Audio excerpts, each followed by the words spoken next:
Cause it's time to move on now. It's time for murder blues.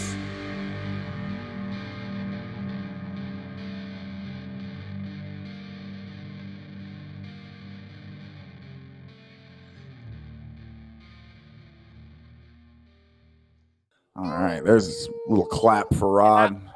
Now Brian gave me a clap. First he I did. gives, I gave you first that, he gives that shitty fucking, head, and then I gave you shitty head and the clap. it is what the fuck it is. I don't know how the legend of like everything that's happening with Brian.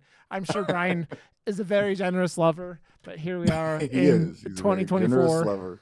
Yep. Yes. And we are. None of my partners have ever complained. Yes. I mean, not to you. There's some validity in that statement too. Yes. Yeah. I mean, they've never. I think most of us have that thing, not to us. Like, Not because to us, right? let's be honest. If you're fucking someone who tells you your shit to your face, you're probably You're awful. You're awful, or you're fucking a crazy person. So those are your two options. I mean, there's a couple other. You're either awful, fucking a crazy person, or you have severely pissed them off and they're just attacking. Yep. You know, It's a very good. It's none of those scenarios seem to serve you very well at all. No, they are. Yeah. You've gotten yourself into a situation one way or another, and here we are. Yes. So, but we are Murder Moose, part of the Slash and Cast podcast network. It's in the game. Woo! Yeah. Ken had some shit going on, so she's not here. So me and Brian are gonna talk about the crazy Nicolas Cage. And we are. We're going to talk about crazy Nicolas Cage, and we're going to talk about Rod's favorite movie title in the history of cinema. I don't know about that, but it's up there. It's up there. But Brian, how the fuck are you? I know that you're like out here running around like a crazy person doing all the things, but you having a good day? I'm doing good. I'm having a good day. I had a good weekend. Nice. Also, I didn't do much in the way of like watching new horror or anything like that. Yeah. But I did play my new band. You guys played? Yeah, we played our first show. We played our first show on Saturday. I only have one band now. The Faith No More tribute band that I sing in. And we played our first show, and we kind of fucking kicked ass. I'm not gonna lie. We actually kicked a lot of ass. So if you guys do the Facebook thing, the name of the band is From Out of Nowhere. And, what happened to the other band that you were a part of for like a hot? I'll tell you off. Okay. The podcast. Yeah. But no, yeah. I'll tell you off podcast. Yeah, no big deal. I didn't know if there was we like had a great time. We had a great time. A lot of people came out. Nice. And it was awesome. I am not gonna lie. I was not expecting us to do great, but I was expecting us to sound fine. You know what I mean? I wasn't expecting us to go up there and just fucking suck out loud. You know, like my goal was, I was like, okay, look, you know, because I like Faith No More. Obviously, I wouldn't be singing in a Faith No More tribute band if I didn't like them. Yeah. My goal was, I don't want to get on stage, play for an hour, and make people leave hating Faith No More. So it's a strange goal, maybe, but we got people were, you know, after we were done, they were grabbing us and taking pictures with us, and they absolutely loved us, and it was a blast. And yeah, I can't wait to play again. I got offered 2 vocalist positions in various bands on Saturday. Jesus it was Christ, very funny. One of them I'm probably going to take. So I'll, if and when it works out with those guys, I'll be talking to you guys about that. And that'll actually fit really well into this podcast, because the band is a zombie metal band and they dress up. They have Hollywood caliber zombie makeup that they wear.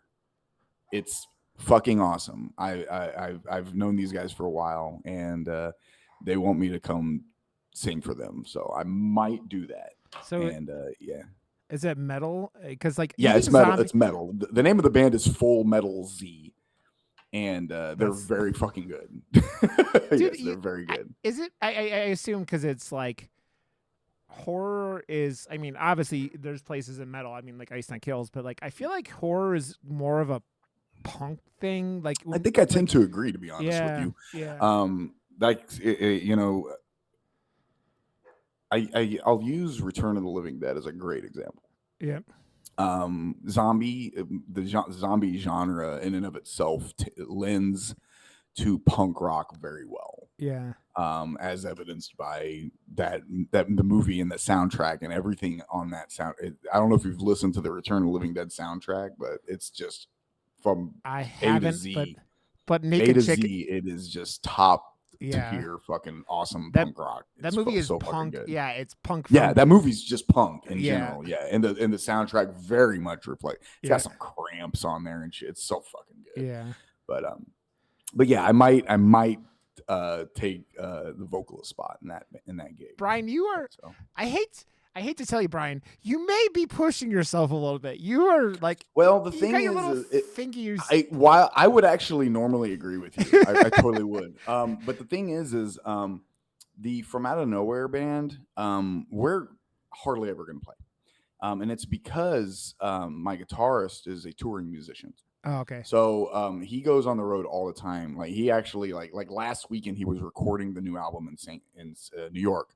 Their new album was written by the bass player from Creed and produced by I think the guitarist, I can't remember his name, the guitarist from Tesla. So my guitarist is a professional musician. Yeah. So our tribute band, we're not gonna play probably until next year. Full Metal Z, he's in that band as well. Okay. So they don't play very often either. So Okay. while I'm joining another band, it's not gonna really be a super busy thing, And you know.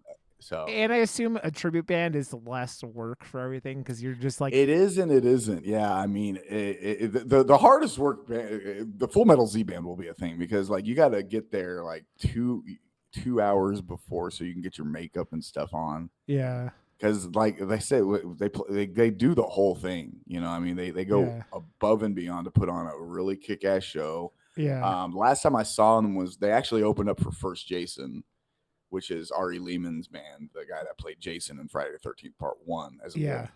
Okay. He came to Kansas City and Full Metal Z opened for him. Oh yeah, I remember your pictures that you had like when. Yeah. So yeah, I had him on my old podcast. Yeah. They did an acoustics song for us, and they were all dressed up in their makeup and everything. Like they went That's above so and good. beyond. And yeah. they're just really, really great, sweet people. Very, very cool. Very, very good people. Which is important, dude. Because I mean, it is. I mean, I'm blessed with that in my tribute band as well. All the guys in my tribute band are all so fucking good. It's just good, genuinely great people. Yeah, it's nice to be around that. I mean, I've been around a lot of fucking assholes in the over 20 years that I've been doing music. And let's be fair, you're kind of taking the role that is usually the asshole in the situation. So you're true story. I've been in many bands and I've never been able to keep one together. So I'm probably the problem. I don't know about that. I just think that like, even like, I know the podcast is like a sillier example of it, but like, I mean, you know that like anything when it comes to like working adults as having like side projects and like shit like that when they have full-time jobs, all that's just so much like this is the shit that like when shit hits the fan is like instantly like the first thing to get tossed out, shit like this, like in that case too. So it's like you understand, like it's one of those things where if you've never done anything like super creative as a person and like it's very hard when you pour your soul into something and it doesn't like gain traction. So it's very easy for a lot of people to just go, fuck this noise, and then just give up. Right, exactly. That's why like on my on the other podcast that I'm in, I don't even look at the numbers. Yeah, I stopped looking a long time ago. I will occasionally. I don't care. I look like when I log into Podbean to like upload an Oh, episode. you still do Podbean, huh? Oh yeah, it's been on there for like, dude, I've used Yeah. Podbean for Well, 7+ years. Yeah, because you've done that in every podcast you've been Yeah. in, pretty much, Yeah. haven't you? Yeah. Yeah, it's just been Yeah, we did- Podbean. I pay for it and go whatever. So, and then I forget about Yeah. it, and then it auto renews on my credit card, and then I go, oh, okay, And you're well like, here oh, we go. fuck yeah, I do pay But- for that shit, don't Yep, yep, exactly. So, I I? that's What cool. you been though. I'm up glad. to lately, buddy? What? What have you been up to lately, bud? I got my tattoos. I got my little baby Yeah. Yoda that I showed you. I do. got I my like the my lemon Grogu. tattoo. My lemon. That tattoo lemon that- tattoo's fucking cool, dude. So there's a story like my friend Katie, aka Classy Katie, who came on the podcast at one point. She was raising money for St. Jude, and Children's Hospital, and she was like, "Oh, I need incentives," and I was like, "Okay, you hit $6,500, I'll get a tattoo you could pick," and she hit like 7,000. So like, she picked a lemon because one time I hung out on her stream, and Gizmo was there. Katie might have been really high because it was 420. And I was holding Gizmo, and I was like, I gave him a raspberry once or something like that. And she's like, you ever give him a lemon? And I thought the lemon was like a raspberry. And I was like, what's a lemon? And then she looked at me like I was insane because she was talking about a real lemon. And my brain had just been following the track. And it was two ADHD people just like their brains diverging. And That's a funny conversation because between the ADHD and the weed, it's like you guys, neither one of us know what we're talking about. yeah, exactly. That's so funny. So now I have a lemon tattoo on my arm. No, And it so looks good too. yeah, I like it. It's fucking funny. It's cool. she's my tattoo artist is awesome. She's great, man. And so yeah, every time I you've go been see her, going to the same person for a little while now. yeah, it's like I got my Loki tattoo on the side of my Great Dane on my ribs in like 2018 from her, and then I went back like in December and started my arm. So I've been working on with my arm with her for like 7 months now. Almost Yeah. 8 months. Yeah, Yeah. it'll be 8 So months. in it's been old. 2 times. I've gone every month basically. Besides like 2, like one was because registering my car and shit cost like $1,000, and then like my water heater had to be replaced last month, so I didn't get to go then. But I'm hoping I will be yes. done here by the end of the year. But I don't know. It'll be close. So, but Right on. yep. So I did that. Yeah, it's been a while since I've got any ink done. I need to go get something done. Man. Dude, I went way too long, and I'm just like more. I know that every time I see new work, every time I see it, I'm just like, oh, motherfucker, I'm gonna rip your flesh off and just wear it like a fucking like fucking Thomas Leatherface. Hewitt or like yeah, like Bubba. Stretch. You're gonna put it on the face and just go. Yeah. go. Yep. No, it's like, dude, it's people don't understand, and it's like it's funny, and it always makes me laugh because I'm like, I hear people that are like, yeah, I just don't know what I would put on me for the rest of my life, and I'm like, it's so funny because it's like you do that once, and then you get one tattoo, and then most people are either out permanently, or it's a complete addiction for the rest of their lives. Yeah. And you and I both know that it's addictions for us. Yeah. So it's very much like, okay, here we are. And yep, I can't. I went a long time without it, and then like my life blew apart last year, and I was just like, fuck it, I'm just getting ink as much as I can in here. Yeah. Oh, I have to ask you your opinion on, speaking of the word ink. Did you see the whole Ice Nine Kills? They were shooting a music video and charging people $250 to be in their music video. What? Yeah. Okay, so I love that band. Yep. They're starting to piss me off. Yeah. That goes right up there with some of the fucking shit they've been doing, and they're attacking our nostalgia. Yeah. All right, because I don't know if you saw, but they just put new fucking album out, and all it is like it's 2 albums. They put out 8-bit renditions I of didn't see all their this. shit from the No. Silver Scream collection, from both Silver Scream albums. I didn't see that, dude.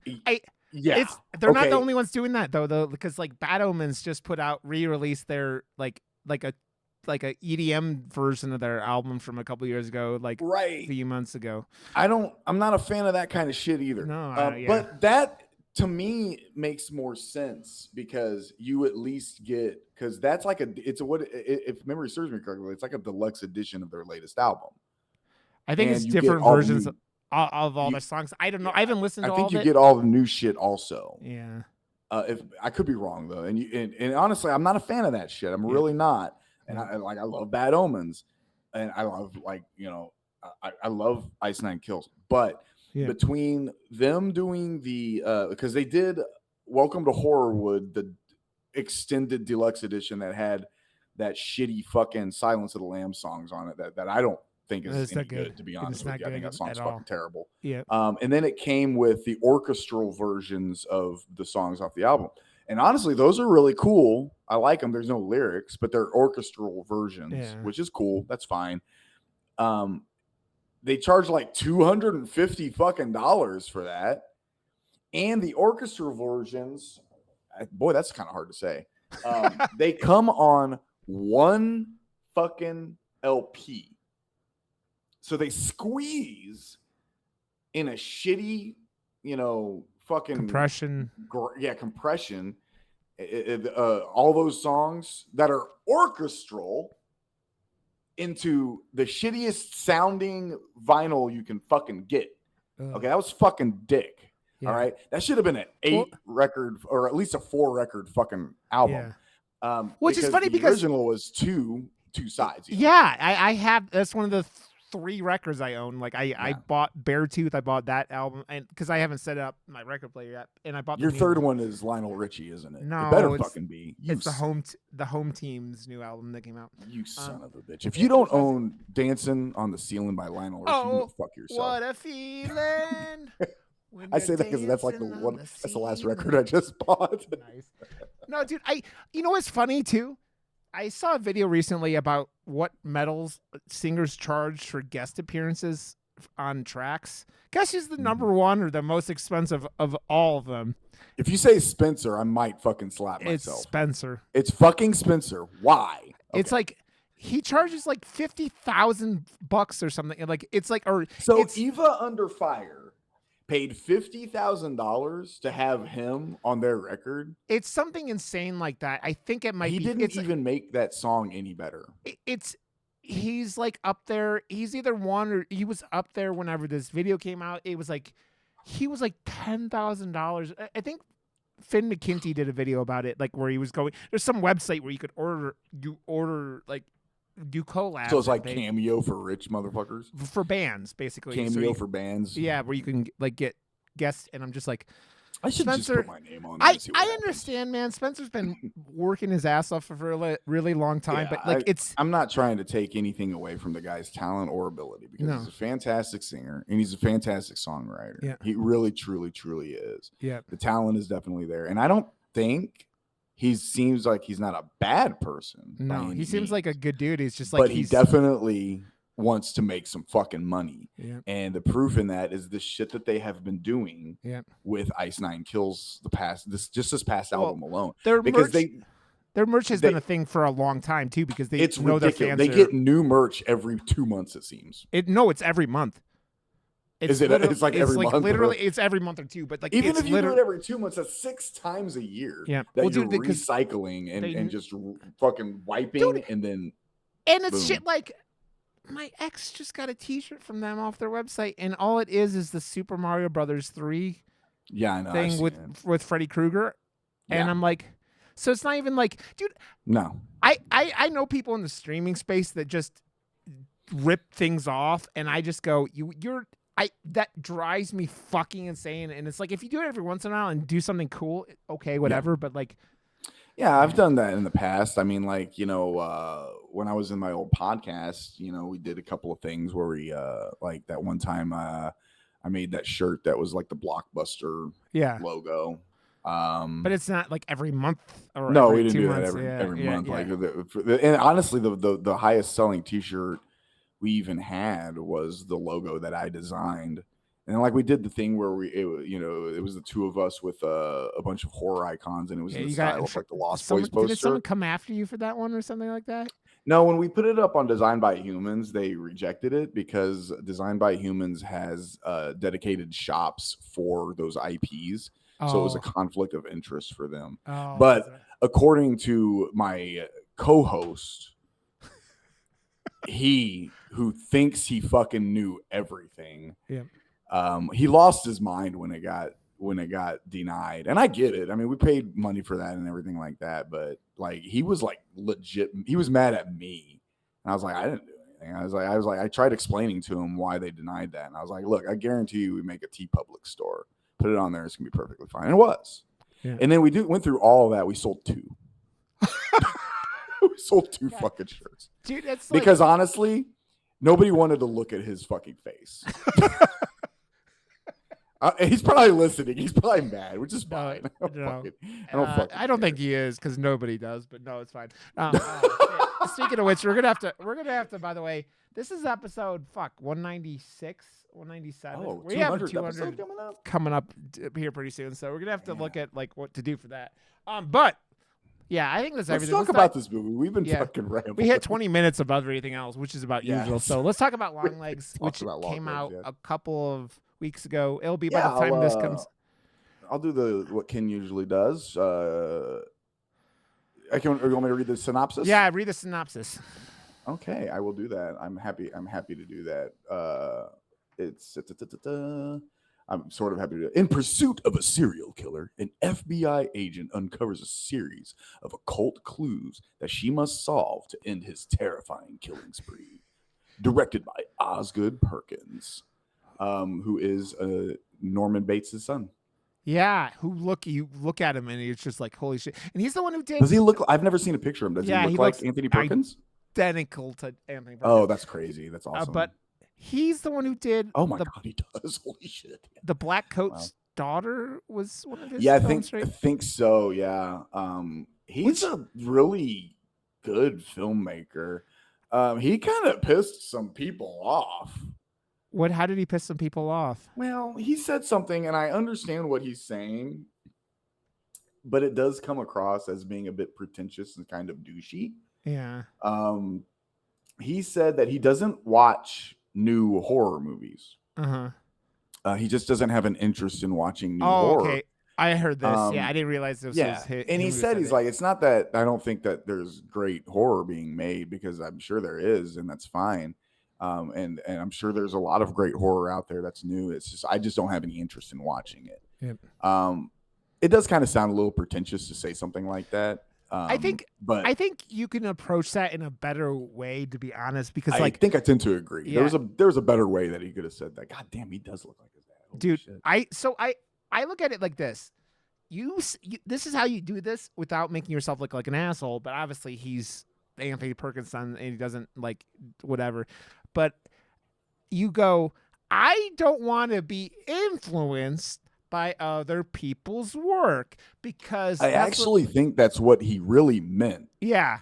That's what I genuinely think he meant, is that he wants his films to be inspired by natural occurrences in his life or whatever, you know what I mean? Or whatever he goes through. I think that's where he wants to draw his inspiration from. Yeah. It did sound douchey the way he said it, though. Yeah, it very much is like, I'm sure I'm sure there are plenty of good. It's like, because I don't know, man. It's very much like it comes off like it kind of comes off like he's sounding like fucking something like what do you call him? Martin Scorsese, where it's like, anti-Marvel comments, and it's just like, because it's a thing, man, where like horror is in cinema in general is art, which means no one's ever gonna like everything. Right. Never, like, and when you say shit like that, it just like, and let's be honest, because I know you know this too. There are a lot of really obnoxious horror fans. I mean, we talk about true story. We're talking about fucking, Iceland Kills taking advantage of fans. I mean, and that's kind of like, to be fair, it's very connected to the horror community. Like, just like I mean, and we know that wrestling is very, like, it's a weird, like, there are what are Venn diagrams of like wrestling and horror fans. they overlap very much. You have conventions, horror conventions. Guess who shows up at horror conventions? Wrestlers and all these stuff. Right. Yeah. Taking advantage of this stuff, and it's just like saying shit like that. And let's be fair, fucking Longlegs is very much it very much feels like Skinamarink or Terrifier, like that A little pretentious. yeah, that and people that it feels like there are people who don't. I'm not a horror fan, but then they get people to like all the critics and shit talk about a horror film, and they'll go see it, and then this is why we've had the fucking asinine takes on this film are just like driving me fucking crazy, because I really like this film, and I'm gonna feel like I'm gonna shit on it half the time because that's fine. Yeah.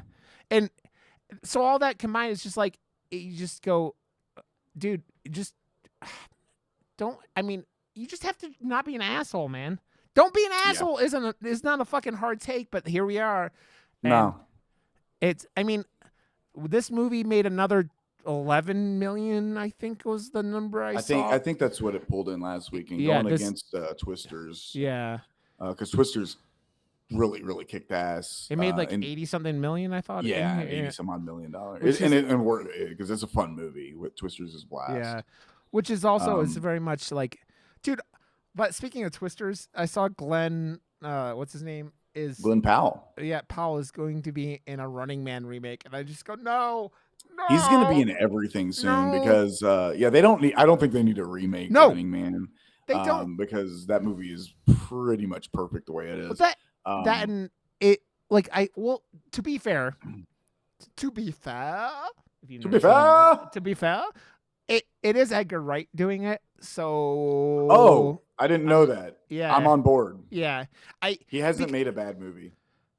Yeah, it's true. And what I was gonna say is that kind of cancels out my fear of it being a Total Recall remake or the RoboCop remake, one of these heartless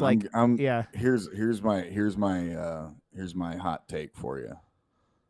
The Total Recall remake was a good movie.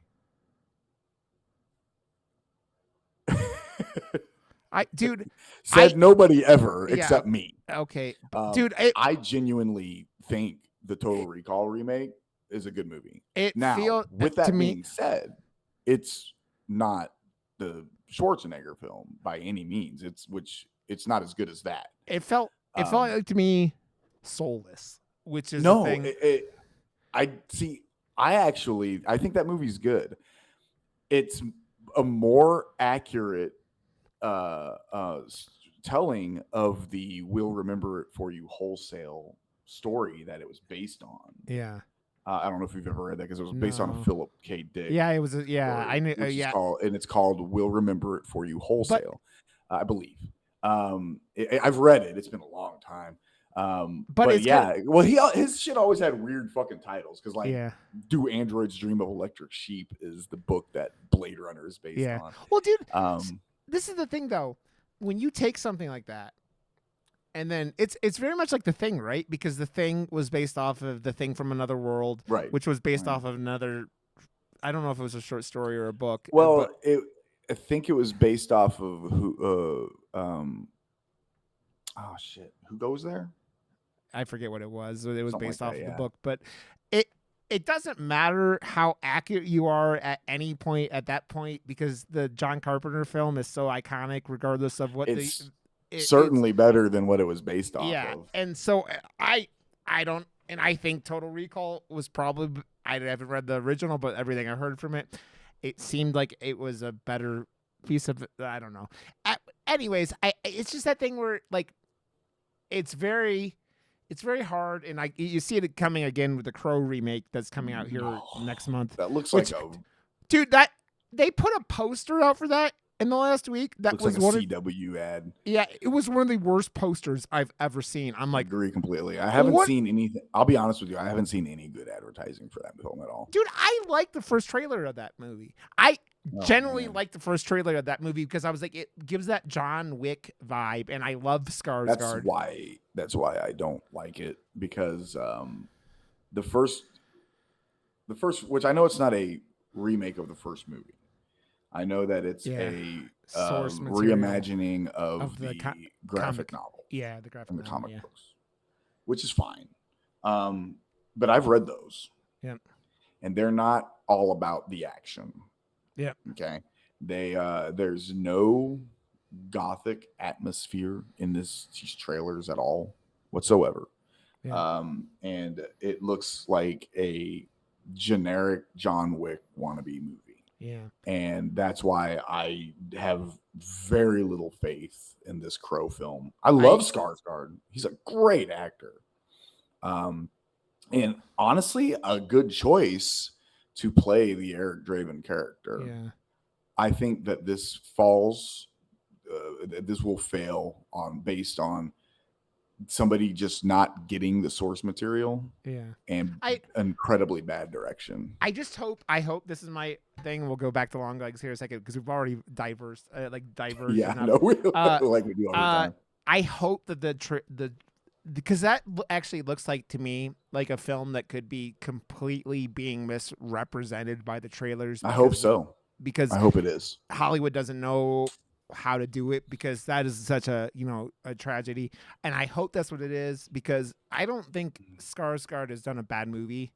Like, No, did you watch Boy versus World? yeah, which is dude, that Wasn't movie, it awesome? Boy Kills World, and Boy Kills World, yeah. Yep. I went into that not knowing Bob was the fucking Yeah. narrator for that film, and I was just like, what Fucking the Bob and Archer, yeah. I'm like I'm way too sober to be hearing. H. John Benjamin has easily the most recognizable I know. voice. Yeah, Right and up there I'm with just like, Kevin Conroy. I'm like, what the fuck? So let's skip all over that. I hope the Crow remake is good, and we going over all these things, but yeah, and I hope. Let's get back to Longlegs. So Longlegs, I didn't realize it was It Follows girl because every time I fucking see her, she looks completely different. If you don't know, she's a good actor. Yeah, Michael she's Monroe. real good because between It Follows, The Watch, is it The Watcher or Watcher? I don't know if the is at the beginning of it. That and this, I'm just like, this girl is fucking killer, and she plays this like autistic almost character in this film that is because it's one of my biggest issues with this movie is that it reaches a lot. It reaches a lot. And that's not even like whatever. It's just like they just go, okay, believe that this is happening next. And which is I don't think that that's a problem until I hear repeatedly over and over again that this is the scariest movie ever made and that it's the best. It just shit like that just drives you hype things up to the point where it just kind of ruins the experience for people because they go in expecting to like have like the best orgasm of their life. It's like getting pegged while having 8 supermodels blowing you at the same time. It's like, and that's this movie's really good. Don't get me wrong, but stop with the superbly about like just there's nothing better ever. You know what I mean? Yeah, I didn't mind this movie. I thought it was fine. Yep. But what this movie is to me, this movie is to horror, I guess, what the Joker is to comic book films. Yeah. And let me explain that. The Joker is a fine movie. It's okay. But what that movie really is a great performance. Yep. In a otherwise average film. Yep. I genuinely think that this movie is filled with 4 very, very good performances because Nick Cage is great in this. Blair Underwood is underrated in this. Yep. Micah Monroe is fantastic in this, and Alicia Witt. Yeah. All 4 of those just bring their A game to this film. Yep. In a honestly pretty average movie. I don't think this movie's bad by any means. No. It's a good movie, and it deserves the recognition that it's getting because it does. But honestly, if you take these performances out, you have a very average film. Well, Now that's to be fair. To be fair, that could be said with any movie. Yeah. You know what I mean?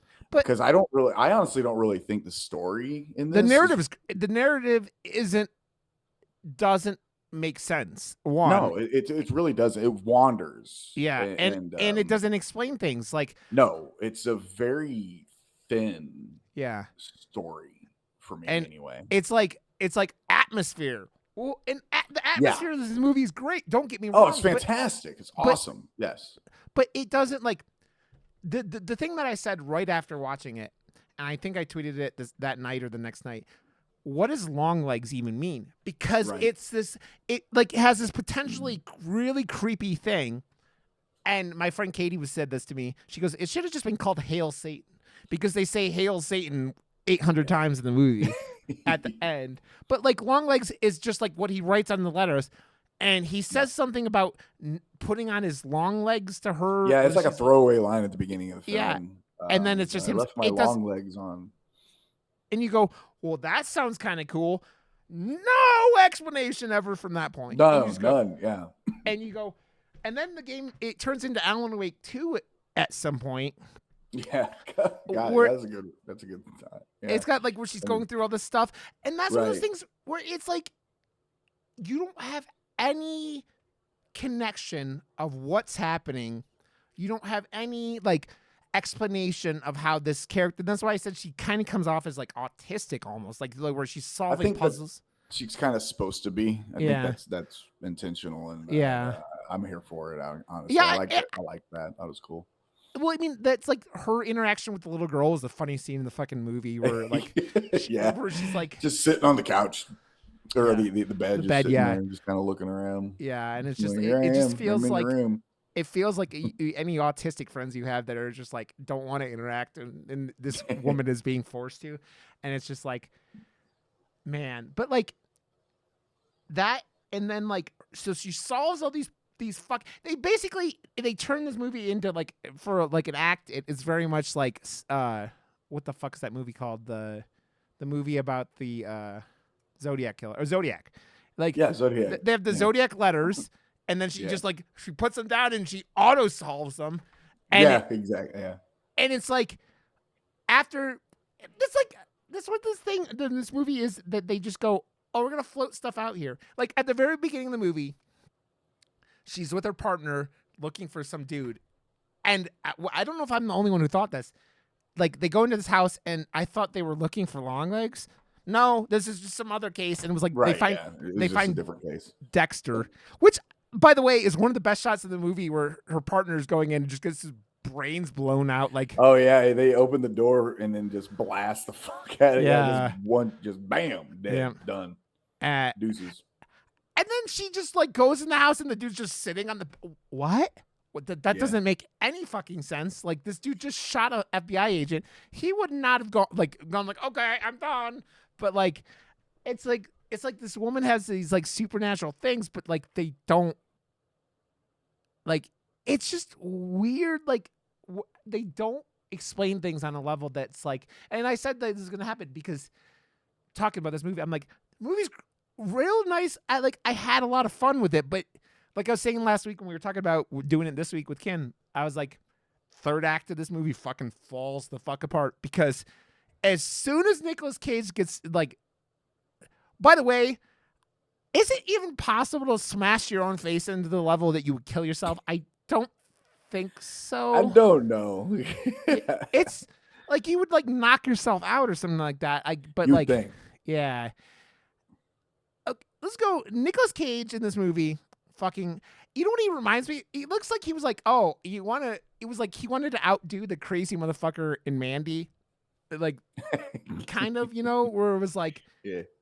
I'm like, and he does it. Nicolas Cage is fucking fantastic in this movie. Yeah, he's really good in this movie. Also, like, it's just very cartoony, but that's Nicolas Cage, man. And I just wish that it was like, it almost feels like dreamlike, right? Because there's like this weird like, yeah, there's a real interesting like haze, it feels like, throughout the movie. And it does. It kind of it seems very ethereal, I guess, or Yeah. something like that. I don't know. Maybe that's the wrong word. Well, But it doesn't. Yeah, I get it because it's like they. So they explain at the very end of the or like whenever like the mother gets caught at the very end of the movie, mhm. like that the doll, which by the way contradicted everything that they had said before in the movie, or there were no other people in the house, even though the mother had been in every single house. Clearly, Yeah, yeah. and the dolls have Satan in them. I don't know, man. Because then the doll that they dug up was like I don't know. It's also been a week since I watched it now, but like I'm like these little black balls have Satan in them or something because the mother. Dude, also every single scene in her mother's house gave me a fucking panic attack because Oh yeah. the my mom is a fucking hoarder like that, and it just I Oh. was just like ugh. I will say though, one of the best reveals in the entire movie is when you realize that Nicolas Cage was in the basement of her mother's house the whole time. Oh yeah, yeah.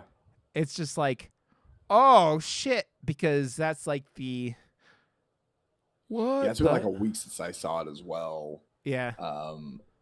And yeah, I probably should have tried to watch it again. Yeah. But yeah, it's like I said, I don't really think I have a whole lot much more to say about the movie Yeah. other than it's got really, really good performances in it that I'm really, really fond of the way everybody just really brought their A game to this movie. I don't really think the story is there's not a whole lot going on. There is, but there isn't, and it's because they don't really explain a whole lot of shit. You kind of nailed it. You don't know. I mean, it's the thing too that is, let's be fair, neither Nicolas Cage nor the mother did anything. Do you know what I mean? Like, the mother delivered the dolls. Right. Yeah. And it's one of those things where you go, okay, go to court and prove that these people did anything because they didn't.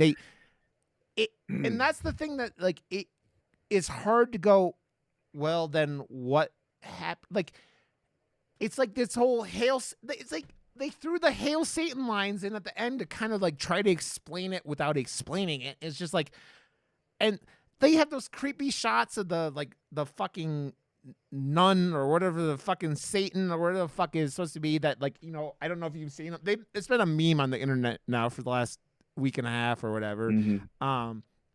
Where it's just the thing and it's like, oh, when this is happening, and then they show the veiled Satan thing or whatever the fuck it is. It's just like, right. I'm like, again, also, whoever decided that they were going to compare this movie to Seven, please suck my dick. Suck my dick until next Thursday, because this movie, I'm sorry, this movie can't hold Seven's jockstrap, and it's not. No, this is not. This is not as good a movie as David, what's his name? David Fincher. Yeah, Fincher. Would nothing in this film, because Seven is still his best movie, and he's made so many good films. Yep. That's how good Seven is. Yeah. Seven is a masterpiece. It's like all the shit that Seven did that, like, if you because Fincher's fucking insane. He had someone actually filling out those notebooks for, like, he was like paying like interns or like, like lowly. I think it might have been when you guys were talking about it in your podcast was the last time I heard. But the notebooks just filled with, like, you guys did Seven, right? You guys talked about Seven. Yeah, we talked about that. Yeah. And like shit like that, the just amount of detail that this movie has none of. And it's just like, right. It goes, just because it's an FBI agent and a serial killer, this movie isn't like, no, stop. No, this movie is also not Silence of the Lambs. No. You know what I mean? Like, there are comparable shots. Yeah, there's comparable shit in both of them. Yeah, but it's like, I I swear to God, and I want your opinion on this, Brian. This feels like another movie that the fuck Neon killed the marketing and people were like trying to like act like they're like, oh my God, it feels so much like the marketing took over for everything in this film, and that like oh my God, it's just like Terrifier, man. It's like the thing where like people who aren't horror fans or people that aren't like normally doing this shit get pulled in and they're like, oh my God, and it's just like it drives me bonkers because the hype, it just drives me crazy because it's like I can think of like on one hand, maybe more than one hand, of movies that I preferred this year, like Immaculate. I preferred. I think the First Omen's probably even better than this. And I haven't seen that yet. That's on my to-do list. It's good. Yeah, the First Omen's good. Yeah, maybe we do that next week. But like that and fucking, I saw the TV Glow. I think fucking I like. I need to watch that still. Yeah. It's and that movie. I started to watch it the other day, and then I just didn't. I was like, I'm not gonna have time to finish this. That was another movie that was like very much like debatably horror. I don't care if you call things horror or not. Like it's the thing every time. Like this movie, it's the whole like when things are thrillers, then like people just going, oh my God, it's not horror. Or it's just shut up and just like call it horror. Don't call it. I don't give a fuck. Just enjoy the fucking movie. But like, it's like. I just wish, because the horror community, I've been doing this long enough, not this podcast now long enough. Every single year, there's something that's like, this is the scariest movie ever made. Like Skinamarink was that shit. Fucking Terrifier 2 was like, it's the scariest movie ever made. You can't keep calling everything the scariest. It pulls down when things actually deserve it, and it pulls down like when, and it's. I know that there's opinions. But it feels like in the internet age and what we live in now, people say that shit to get attention. Yeah, I think the hype machine definitely took over a little bit with this movie. Don't get me wrong. I know we sound like we're really shitting on it, but we're not. We're not. This is a good movie. Yeah, this is a good movie for sure. But is it the scariest thing I've ever seen? Absolutely not. No. It does have, like I said, it's got very good performances in it. It's very good, and the atmosphere. Nicolas Cage's makeup is great. Oh yeah. The atmosphere that Osgood set in this is very cool. Yeah. It's very, very, very cool, and it's immersive. It does pull you in, but there's so little answered and so many questions asked. In this movie, and it's fair to go for that. It's fair, I guess, but I don't like leaving a movie and being kind of like, well, okay, because that's kind of the way I felt when I walked away from this. I was just like, oh, okay, dude, I didn't hate it. I did like it. I did. But this is definitely a product of the hype machine. And that's fine. It's good. I'm glad that it happened because, I don't want to. You never want to see a movie just fucking tank. You know what I mean? Because making movies is hard work, and people put their life and their blood into these things. So I'm glad that this movie is making the money that it's making, and I'm glad it's bringing attention to the horror genre, which is always a fucking good thing. And after the start that horrors had this year, all these other films that are great flopped and fell on their face. It's just like, fuck, man. So you have this where it actually fucking pays off. I mean, I sent Brian a meme last week where it was like, A24 could learn a thing or two from fucking Neon. Exactly. Because A24 doesn't know how to market their fucking movies. No. Neon got out there and they got motherfuckers to come see this shit.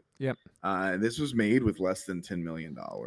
Yeah, it's a small booth, dude.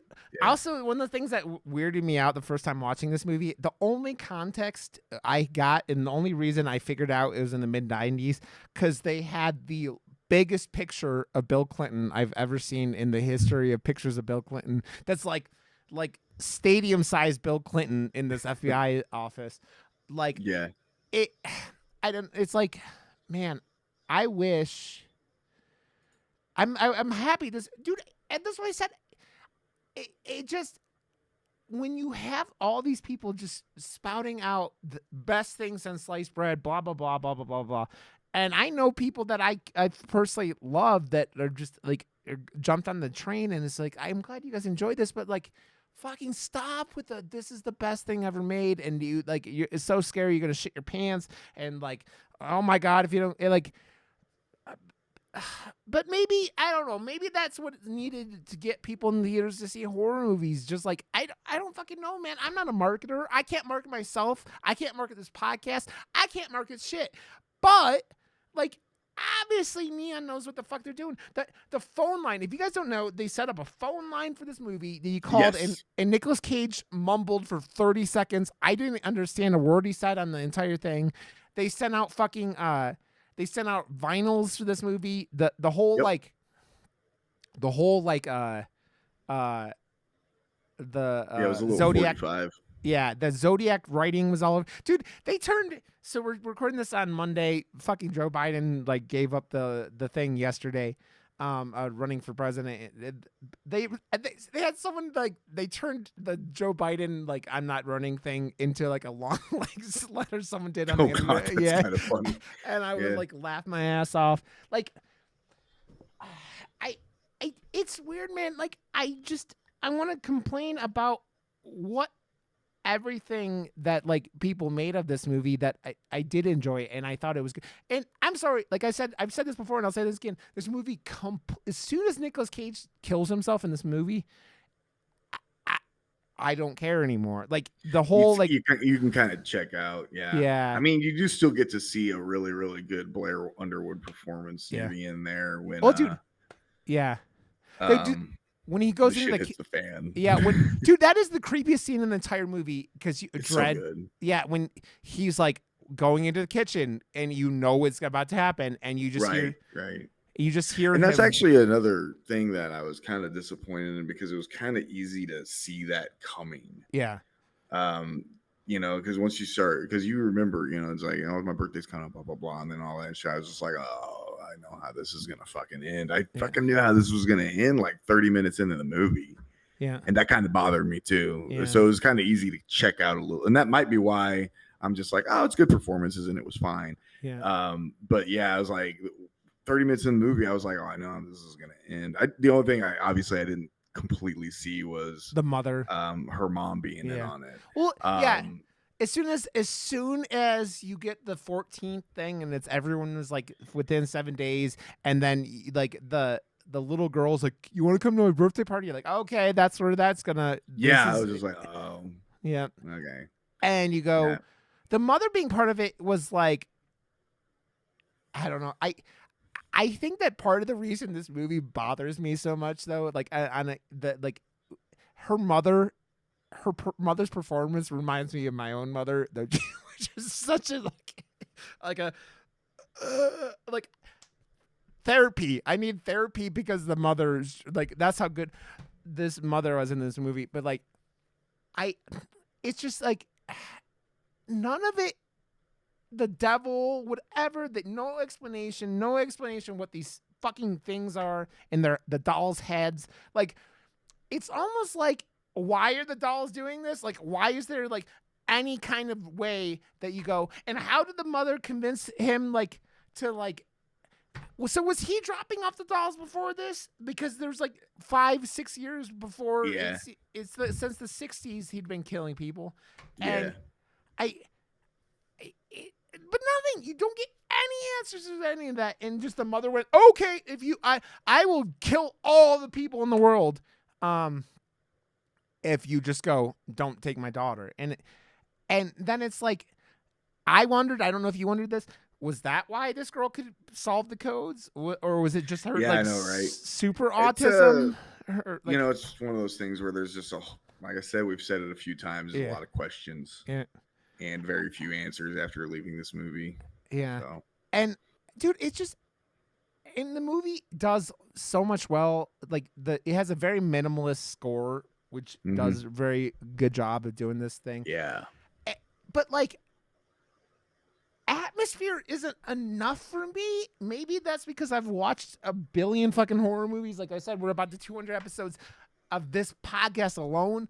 And how many, there's 200 different movies, and not to mention every other movie I've watched in the meantime, and every movie I watched before that. I've watched a lot of horror movies in my life, and you go, I appreciate atmosphere, but don't fucking shit in my hot dog pun and then go tell me it's a bratwurst. It's not a bratwurst. It's shit. And this movie isn't shit. That's not what I'm saying. It's just atmosphere isn't enough. Skinamarink is the perfect example of that. Like, oh yeah, you're absolutely right. All it is atmosphere. That's all it is. And this movie, it's very Skinamarink is very abstract. It's an outside the box kind of thing, and you call it experimental horror, I guess is what you could call it. It's an experimental film. Yeah. And it is, you're right, it's all atmosphere. It's all atmosphere, and it's all tension with no payoff. Yeah. Unless you really see, I kind of feel like I know what's going on in Skinamarink. I'm probably wrong. Yeah. But you have your interpretation of it. Yeah. Yeah, I have my interpretation of that movie. And I don't hate that movie as much as most people do. But I also find no rewatchability in it whatsoever. Yeah. I didn't hate Skinamarink, but I also didn't walk away going, oh fuck, man, I loved it by any means. I thought it was fine. Yeah. But it's definitely not a rewatchable movie. And honestly, I don't really know that this is either. No. I'm gonna probably watch it again, and that's the only way to really kind of tell, I guess. This feels like the type of movie that I feel like I don't watch directors, like commentary. I feel like this movie would be like if they had the director and Nicolas Cage and the Michael Monroe. It follows, chick all in there talking about this stuff. It might be a really interesting experience, because that was another way they sold this movie, was telling how horrified she was the first time she saw Nicolas Cage on the screen, which is they only are in the same, I guess. Yeah, they only share the screen together in the interrogation scene, and so it's only the one thing because Nicolas Cage really isn't in this movie all that much. I mean, yeah, I think you're right. I'm trying to think. I'm thinking back because it was the little girl version of her and him, and then I think you're right. He was in the hardware store. He was in the car scene. Yeah. And so, like, there wasn't all that much of him, and then like the basement scenes of him building the doll and stuff like that, and I don't know. I think that might be an interesting thing, like what's going on with that. But like, I don't know. I just wish that like, it's that weird thing, man, where the hype got people to go see this movie, but then, and again, I do like this movie. It's just when you just won't shut up about something like this. It's the same thing. Like, I'd never seen Texas Chainsaw for the longest time, and then you see it, and you're like, this is what you're telling me is the scariest horror movie ever made? Or like The Exorcist? Everybody I've ever introduced Chainsaw to, 90% of them, out of every person I've ever said, check out Texas Chainsaw Massacre, 90% of them come back to me and tell me they don't like it. Yeah. Yep. It's funny because I do. I mean, obviously, we've talked about this a lot in the past, especially on my old podcast. I get a lot of shit because I don't suck that movie's dick. Yeah. Dude. Because I see that movie, I see the flaws in that movie. It's still a good movie. Yeah. But if you're it's not a fucking. I'm sorry. I'll probably get a lot of hate for this, but Texas Chainsaw is not a fucking masterpiece. No. It's a good movie. And it had a giant effect on horror, but the things that it did for horror are absolutely wonderful. Yeah. And it deserves all the recognition for those things that it did for horror. But as a whole, that movie has got some flaws. I feel like that as someone who, one of the most like monumental like horror experiences in my life was seeing Blair Witch Project in a theater full of people. Yeah, I did too. I think that there's this thing where I think it has to be acknowledged that I don't know in the last time I watched that movie, but I don't think that movie is actually great. I think a lot of elements were really, really, combined in there to make that movie what it Mm-hmm. was in the marketing and making people believe it was real. I think that Mm-hmm. it was done well for what they had and all that stuff like Mm-hmm. that. I just think that kind of like this movie where it's like there are a lot of things like combined to hit and have it affect people the way it is. And I think, to be fair, and I don't want to sound like a snob because that's not what it's meant to come across as. I think the less horror movies you've watched, the bigger effect Longlegs probably had on you. No, I think that's fair. Yeah, I think it's a very fair thing to say. Because I think that there's a lot of this in that atmosphere if you haven't seen a lot of things or you don't watch a lot of horror. Right. Would probably be a lot more powerful, right? Probably. Yeah, that's fair. I think I Yeah. agree with you. Yeah. So and that's why I pulled that around from the Blair Witch, because if I go back and watch the Blair Witch, I don't think that movie would affect me the way it did when I was 16. I'm 40 now. I turn 41 next month. It's that thing where like 200 movies into this podcast, there's a lot of fucking movies, right? And it's like, yeah, and you've seen more than that, obviously. Yeah, So yeah. It's like, because you haven't covered every movie you've ever watched. Yeah, I haven't even covered all the movies like horror movies I have sitting next to me in here. It's like there's a lot of horror movies, and I think that, like, again, I'm coming back around to I can bitch about something and still enjoy it, and that was this movie. I think that there's a lot of good, and I'm glad that people are hooked, and I hope this gets more people to dive deeper into horror. Yeah, there you go. I just think that this movie is one of those movies where it was like, it's like street magic, where it's like, blah, where it's like a lot of flash. But like yeah, there was a lot of showmanship. Yeah, this showmanship, and then you go, this is a hamburger. This isn't a steak. 7 is a steak. This is a hamburger. 7's a fucking steak. Yeah, this is a Perfectly hamburger. cooked fucking steak. This is a great hamburger. But it's got American cheese on it, which isn't real cheese. It's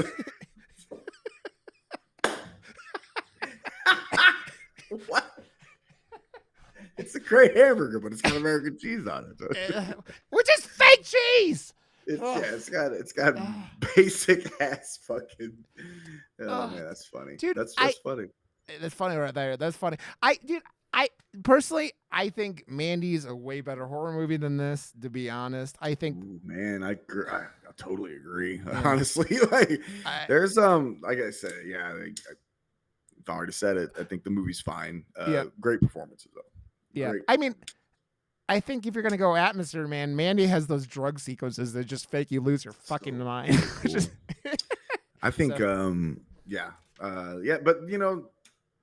Nick Cage has been on a hell of a run lately. Just overbearing banger after banger, to be honest with you. Dude, the overbearing weight of massive talent is literally one of my favorite movies of all time. I love that movie. It's so good. It's so funny. Much. Yeah. It's Pedro, fucking hilarious. Pedro is so fucking. It's one of those movies. And everyone's like, "Oh, Nick Cage, fuck yeah." I'm sorry, Pedro Pascal is awesome in that movie. The fact that movie that I believe that no one saw that like memed it, because that thing was a meme for months after that came out, where of those just two riding in the car together and both high as fuck, and that still like held because it's so fucking funny. Dude, Pedro's great, man, and his performance in Last of Us was just more than enough for him. Just like, this dude is like fucking. That's why I'm excited for him to play Mr. Fantastic. If you were shitting on Pedro, fuck you. Yeah, Pedro Pascal's pretty awesome. Yeah, he's fucking great, and I love him. I think Longlegs is great. I honestly do. I just think that it's that thing where this movie has gotten blown so much that I'm just stepping back and going, wait, I enjoy this. But, and that was this podcast. Yeah, it's fine. This is a good movie. It is good. I enjoyed it. I have no regret seeing it. But like when you fucking get like told that you're gonna go see the greatest thing since sliced bread, it's like, no, not what happened. And I'm okay saying that aloud. Come for me, motherfuckers. Come to Butthead. Come to Butthead. Come to me and fight me because and I don't mean really fight me. I'm not a violent person, but here we are. I will fight at you in all the comments if you want and tell me how I'm so wrong. But like, that's not what. Yeah. So, do you want to do it first, Omen? Because I next week, because I haven't seen it yet, and after watching Immaculate, I do want to see that. Okay. Yeah, we can do the first Omen. Let's do the first. I'm good with that. I don't know if Ken hasn't good seen with that it. or not. I'm assuming she'll be fine with it though. Her not being here, she gets first Omen. We'll let her talk a little bit about Longlegs before we. Yeah. Yes, we'll be like. Oh, and like, then for the 200th episode, maybe we can revisit Prom Night too. God damn it, Brian! God, I watched the movie. I know why. You gotta talk to Ken about that. You could be like, Ken, watch Prom Night too. Ken, watch. I'm gonna give you her phone number. I'm gonna give her Prom Night. You could just text her Prom Night 2. Mary Lou Sue. Send her a Boo. million Prom Night 2 gifts and shit. Yeah, we will watch.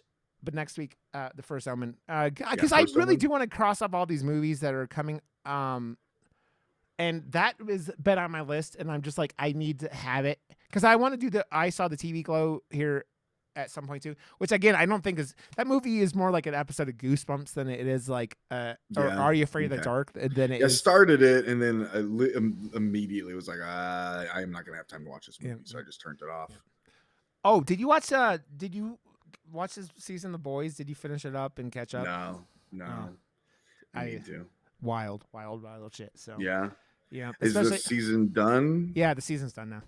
Oh, It finished on Thursday. I had to finish it, and I'm like, goddamn, because I didn't want shit spoiled. So, it's very, very weird world we're going into because of all the political shit, and that was written like 2 years. Yeah, man. Yeah, you mentioned it earlier. Biden stepped out of the race, which is honestly probably for the best. Yeah, because he's not a million healthy. Years old. Yep. Yeah, he's not healthy.